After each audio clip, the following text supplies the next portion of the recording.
完成しました。ジューシーで香ばしい香りが広がってます。それでは早速いただきます。綺麗に焼けてね、とっても美味しそうです。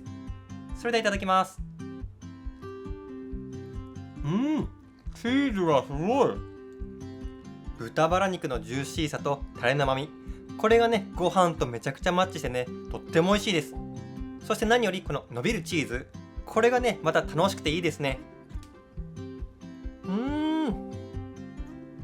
肉巻きおにぎりがね、こうやって串に刺さってるので、とってもね、食べやすいですし、特にね、うちの娘なんかはこのチーズがね、ビヨーンって伸びるのが楽しいようで、とってもね、喜んでくれました。レシピはいつも通りその概要欄にまとめてあります。こういった料理をキャンプ用で作るととっても盛り上がりますので、ぜひ作ってみてください。最後までご視聴ありがとうございました。このチャンネルではキャンプ場でも簡単に作れる料理を紹介しています。ぜひチャンネル登録とグッドボタンをお願いします。それではまた次回。バイバイ。